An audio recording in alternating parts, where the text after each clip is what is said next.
Assalamualaikum warahmatullahi wabarakatuh.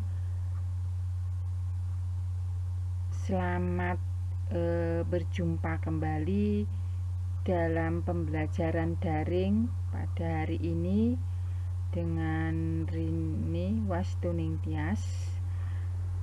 Kali ini kita akan membahas tentang materi pokok, yaitu administrasi umum.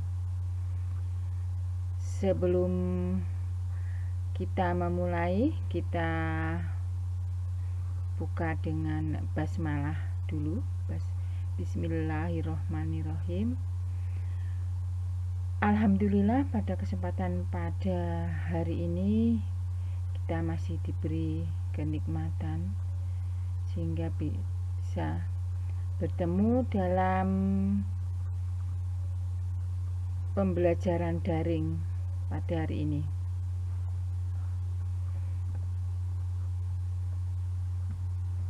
Kompetensi dasar pada pertemuan hari ini yaitu yang pertama adalah kompetensi dasar pengetahuan, yaitu memahami administrasi. Yang kedua, pengetahuan, yaitu mengelompokkan jenis-jenis administrasi. Berdasarkan kompetensi dasar ini, kita bisa mengambil tujuan pembelajaran. Ada 6 tujuan pembelajaran, yaitu yang pertama adalah menjelaskan pengertian administrasi. Yang kedua, merinci unsur-unsur administrasi. Yang ketiga, menjabarkan fungsi administrasi. Yang keempat, menguraikan jenis-jenis administrasi. Yang kelima, mengidentifikasi pengelompokan jenis-jenis administrasi. Dan yang keenam, melakukan pengelompokan jenis administrasi. Marilah kita memulai dengan pengertian administrasi. Administrasi itu seperti apa? Yaitu administrasi dalam bahasa Latin yang terdiri dari ad yang berarti intensif dan ministrer yang berarti to serve atau melayani. Ada beberapa ahli memberikan deskripsi tentang administrasi, yaitu yang pertama menurut Terry, pengertian administrasi ini merupakan suatu kegiatan atau aktivitas perencanaan, pengendalian, serta pengorganisasian pekerjaan perkantoran dan juga pergerakan mereka yang melaksanakan supaya dapat mencapai tujuan yang telah atau sudah ditetapkan. Terus yang kedua ada menurut Arthur Greger, yaitu pengertian administrasi ini merupakan fungsi tata penyelenggaraan terhadap komunikasi serta juga pelayanan warkat suatu organisasi.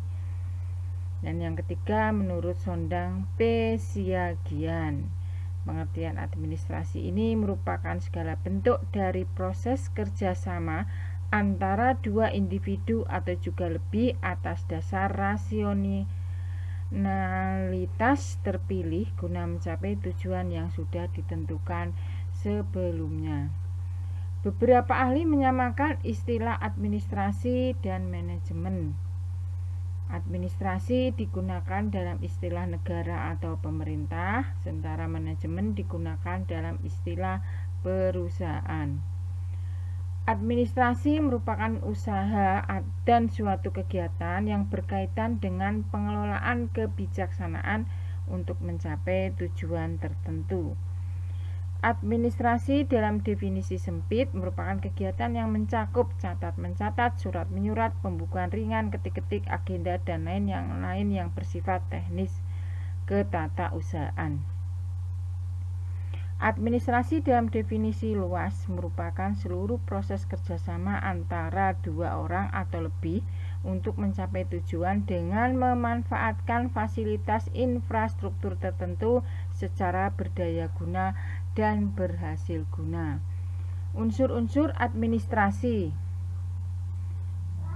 Yang pertama adalah pengorganisasian. Yang kedua adalah manajemen. Yang ketiga adalah tata hubungan. Yang keempat adalah kepegawaian. Yang kelima keuangan. Yang keenam perbekalan. Yang ketujuh tata usaha. Dan yang kedelapan perwakilan. Fungsi administrasi. Fungsi yang pertama adalah fungsi rutin. Fungsi yang membutuhkan pemikiran minimal mencakup pengarsipan dan penggandaan. Yang kedua, fungsi teknis. Fungsi administrasi yang membutuhkan pendapat, keputusan, dan keterampilan perkantoran yang memadai. 3. Fungsi analisis. Keempat, fungsi interpersonal. Dan yang kelima, fungsi manajerial.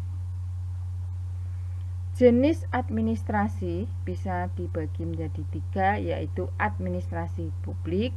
Yang kedua, administrasi pembangunan. Yang ketiga, administrasi lingkungan. Jenis kerja administrasi bisa menentukan kebijakan organisasi. Yang pertama adalah akuntansi keuangan.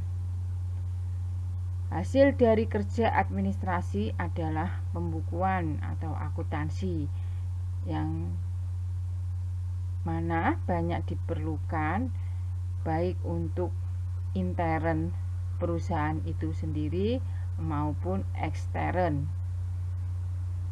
Yang kedua, laporan penjualan. Pada bagian pemasaran dilakukan secara berkala untuk mengetahui volume penjualan barang. Yang ketiga, inventory, yaitu seperti membuat laporan stok barang yang tersedia di gudang maupun yang sedang dipasarkan.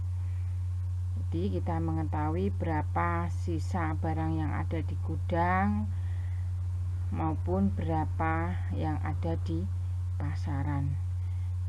Jadi kita bisa menentukan kapan kita mengadakan pemesanan kembali ketika barang itu sudah mulai menipis atau sudah mulai habis. Yang keempat, rekam medis yang biasanya ada di rumah sakit maupun klinik kesehatan. Demikian tentang administrasi umum. Kalian bisa pahami materi yang singkat ini. Kalian bisa lebih memperdalam lagi dengan berbagai media yang sudah ada. Demikian yang bisa Bu Rini sampaikan. Bu Rini akhiri dulu. Assalamualaikum warahmatullahi wabarakatuh.